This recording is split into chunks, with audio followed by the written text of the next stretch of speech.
हमारी संस्कृति, हमारे संस्कार सदा रहे हमारे साथ। भारत के महान ग्रंथों और काव्यों का संपूर्ण संकलन। सब्सक्राइब करें तिलक। प्रार्थना की खुशबू, साइकिल प्योर अगरबत्ती।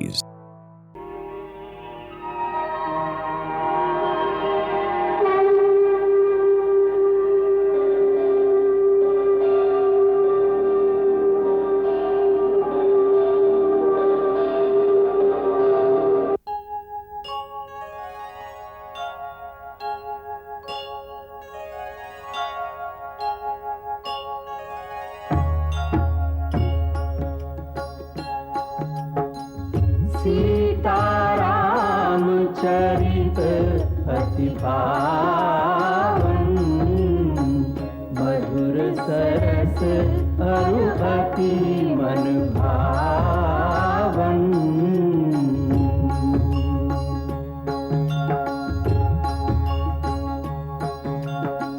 पुनि पुनि कीर्तने हो सुने सुनाए,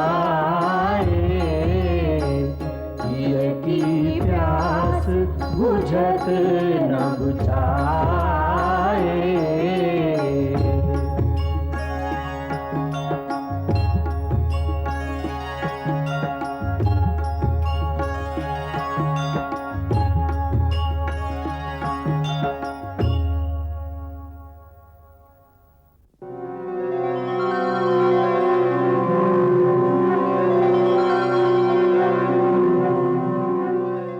प्रणाम ब्रह्मदेव।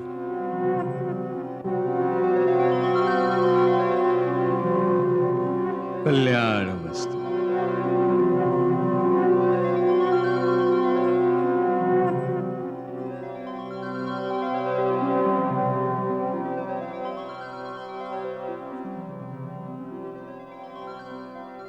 महर्षि वाल्मीकि, तुमने सत्य कहा।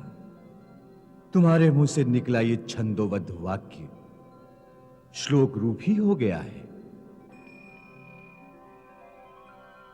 मेरी प्रेरणा से ही देवी सरस्वती ने तुम्हारी जिह्वा पर वास करके इस कल्प में भूतल के सबसे पहले काव्य की रचना कराई है।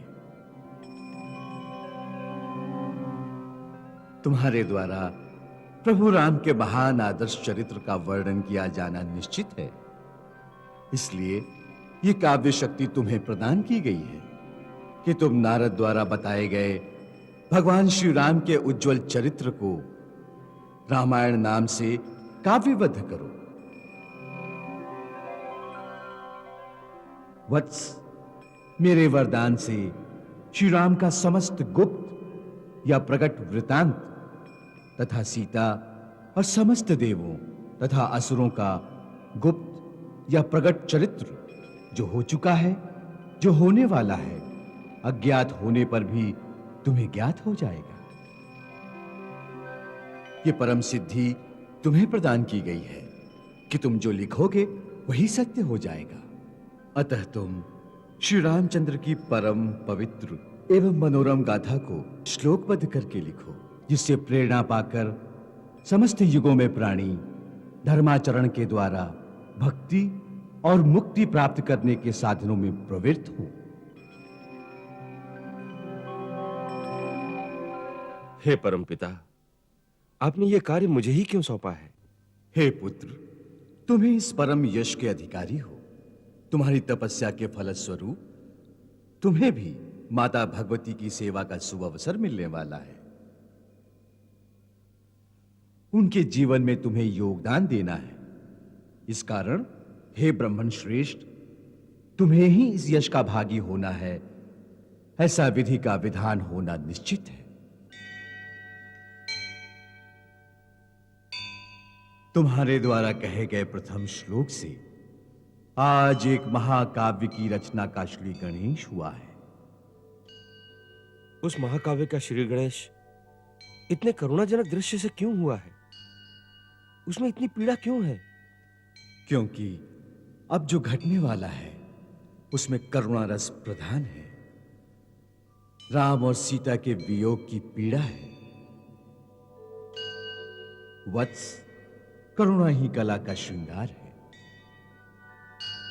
इसीलिए तुम्हें यह काम सौंपा जा रहा है, जिससे युगों तक मानव प्रभु श्री राम के आदर्श पर चलने की प्रेरणा पाए। वो राम और सीता की भांति त्याग करना सीखें। वो ये सीखें कि महानता त्याग में है, बलिदान में है। हे मुने, तुम्हें हमारा आशीर्वाद है कि इस पृथ्वी पर जब तक नदी और पर्वतों की सत्ता रहेगी, तब तक संसार में रामायण की कथा का प्रचार होता रहेगा। और जब तक तुम्हारी लिखी राम कथा का लोक में प्रचार रहेगा, तब तक तुम मेरे लोकों में निवास करोगे। यावत् स्थास्यन्ति गिरयः सरितश्च महीतले तावत् रामायण कथा लोकेषु प्रचरिष्यति। यावद् रामस्य च कथा त्वत्कृता प्रचरिष्यति तावदूर्ध्वमदश्च त्वं मल्लोकेषु निवत्स्यसि।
जागिए रघुनाथ नाथ, जागिए रघुनाथ नाथ, घोर भयो आंगना।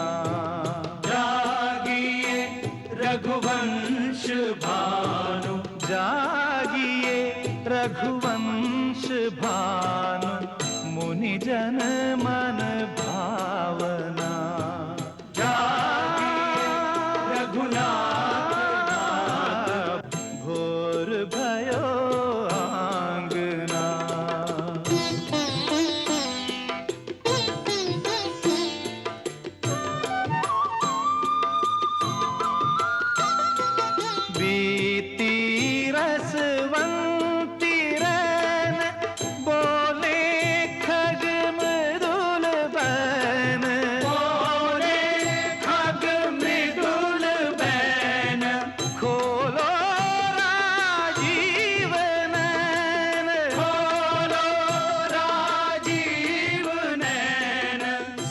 सुख सरसावना,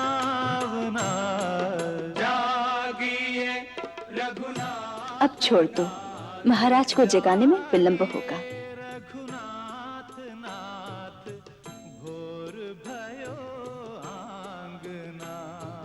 जागिए रघुवंश भानु, जागिए रघुवंश भानु, मुनि जन मन भावना। रघुनाथ भोर भयो आंगना। महाराज उठिए, सूर्यदेव भी उदय होने के लिए आपकी प्रतीक्षा कर रहे हैं।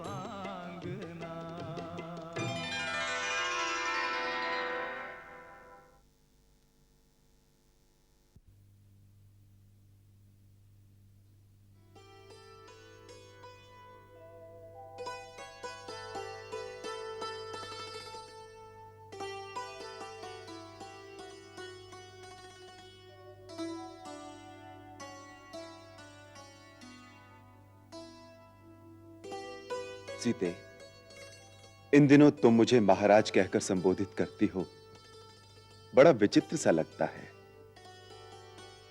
इस संबोधन को सुनने का अभी अभ्यास नहीं हुआ, इसीलिए खटकता है। राजा बने हैं तो ये संबोधन तो सुनना ही पड़ेगा। फिर तो मुझे भी तुम्हें महारानी कहकर बुलाना चाहिए। मैं आपकी महारानी थोड़ी ही हूँ। और मैं तुम्हारा राजा हूं। अवश्य, राजा तो सभी के लिए राजा ही होता है। और वैसे भी राज्याभिषेक से पहले भी आप तो मेरे हृदय के राजा थे।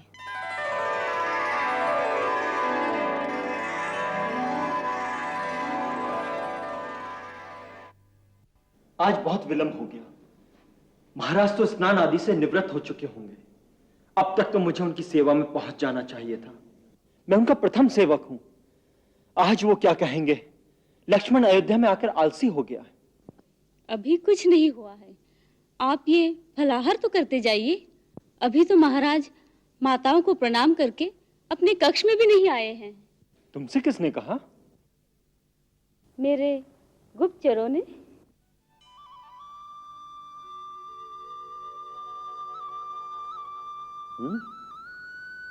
तो तुमने भी गुप्तचर रख लिए।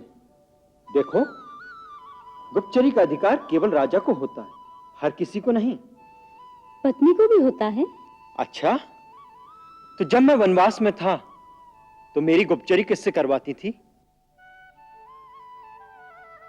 दीदी से। उन्होंने मुझे आपकी सारी कथा सुना दी है। कौन सी कथा? शूर्पणखा वाली। वो इतना कह रही थी तो उससे विवाह क्यों नहीं कर लिया?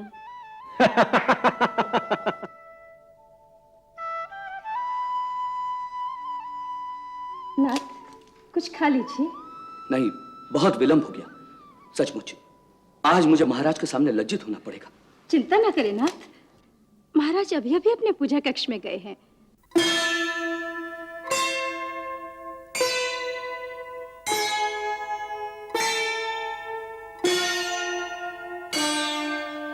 ओंकारं बिंदु संयुक्तम्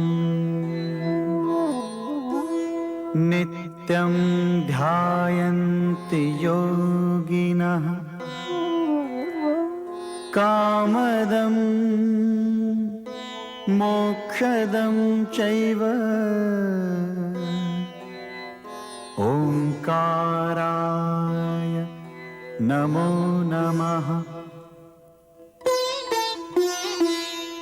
मम इष्ट मम आराध्य है शिव शंभु परम असाध्य है। मम इष्ट मम आराध्य है शिव शंभु परम असाध्य है।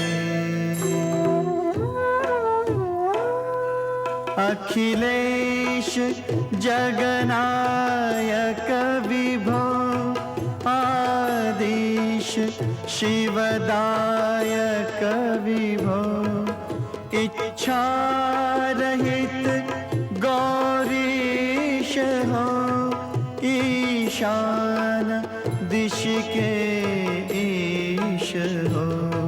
मम इष्ट मम आराध्य है शिव शंभु परम असाध्य है। ओम नमः शिवाय। ओंकार रूपाय।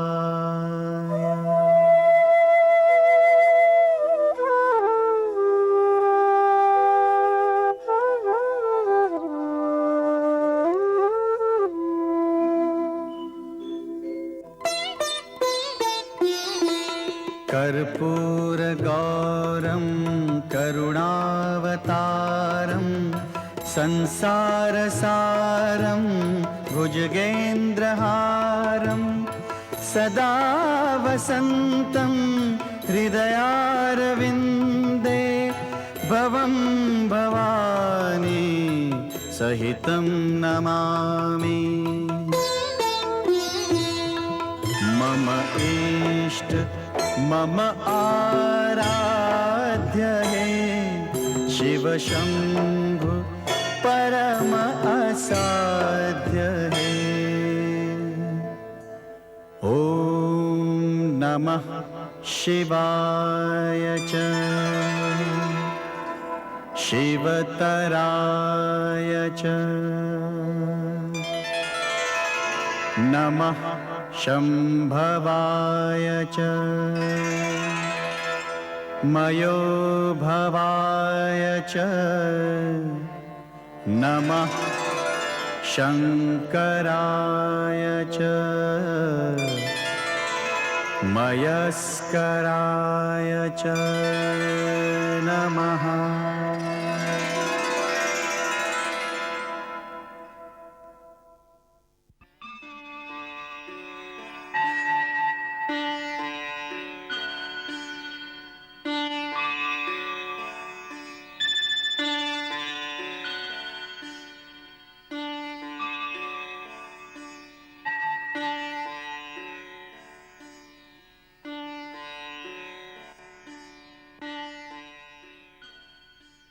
दीर्घायु हो, पुत्रवती हो। लो भगवान का चरणामृत।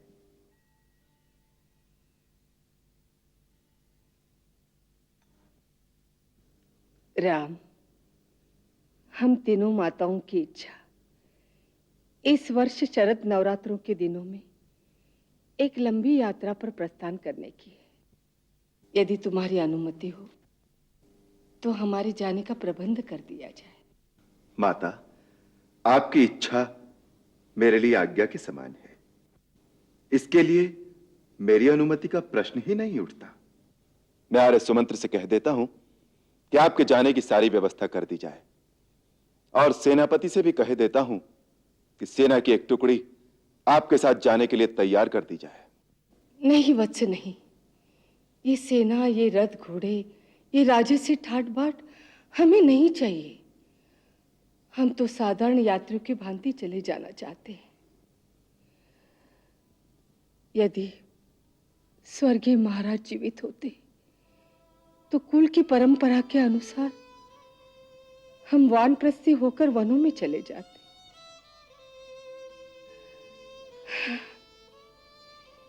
ये हमारा वानप्रस्थी समझो। आध्यात्मिक जागृति के लिए हमें तपस्या करने दो। माता, आप ऐसी बात क्यों कहती हैं? आपके जाने के पश्चात मैं अकेला रह जाऊंगा। इतने सारे उत्तरदायित्व को उठाकर चलते चलते जब मैं थक जाऊंगा तो किसकी गोद में बैठकर थोड़ा सा विश्राम कर सकूंगा? ये माया मोह की बात है राम, तुम्हारे मुंह से अच्छी नहीं लगती। देखो, यदि ये सोचकर मनुष्य इस संसार में रहे कि वहां उसकी आवश्यकता है, तो वो युग युगांतर तक भी मरना नहीं चाहेगा, क्योंकि उसके पुत्र को उसकी आवश्यकता है। कल पुत्र के पुत्र को उसकी आवश्यकता होगी, फिर व्यापार को उसकी आवश्यकता होगी, फिर राज्य को, समाज को, यहां तक कि वो ये सोचने लग जाएगा कि मेरे बिना आकाश में धरती कैसे स्थिर रहेगी। इसी प्रकार वो अपनी आवश्यकताओं के जाल स्वयं बुनता चला जाएगा। उसे यही लगेगा कि मैं तो केवल अपने कर्तव्य से विवश होकर यहां रह रहा हूं। वो ये भी भूल जाएगा कि ये सब केवल उसका मोह है। वो नहीं रहेगा तब भी संसार ऐसा ही चलता रहेगा। हर आने वाली पीढ़ी अपना मार्ग स्वयं निर्धारित करती है, और पहली पीढ़ी को युवा पीढ़ी के विकास के लिए उसके मार्ग से हट जाना चाहिए, जिससे ज्ञान और विज्ञान की उन्नति के लिए नई दिशाएं खुली। यही वानप्रस्थ का वैदिक संविधान है। सन्यास की भांति प्राणी को ये निश्चय एक दिन अचानक ही कर लेना चाहिए। बहुत वाद विवाद में उलझकर वो मोह का बंधन कभी नहीं तोड़ पाएगा। सभी कहते हैं तुम तो भगवान हो, तुम्हें ये मोह ममता की बातें मुझे नहीं समझानी चाहिए। माता, पिताश्री सच कहा करते थे, राम, धर्म, नीति और वैराग्य का पूर्ण ज्ञान तुम्हें अपनी बड़ी मां से ही मिलेगा। और मुझसे कहा करते थे कि तुम राम की मां हो ना, इसलिए ऐसा सोच सकती हो। शायद वही सच कहते थे। उनसे गौतम ऋषि ने एक बार कहा था कि राजा, तुम्हारे घर स्वयं भगवान अवतार लेंगे और मेरी अहिल्या का उद्धार करेंगे। तब से मैं इसी संशय में रहती हूं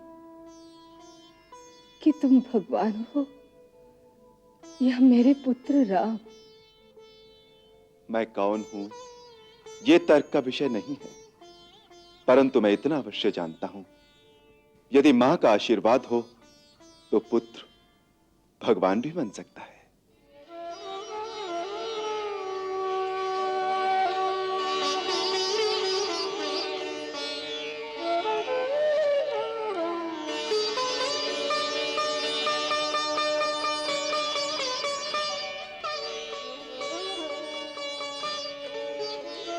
मंगल भवन अमंगल हारी, प्रभु सुदशरथ अजिर बिहारी।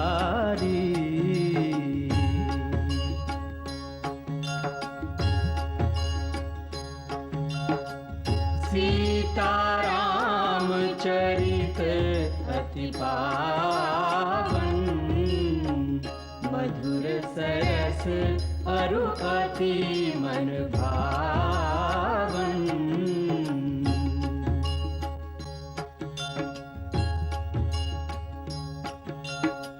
पुनि पुनि कितने हो सुने सुनाए,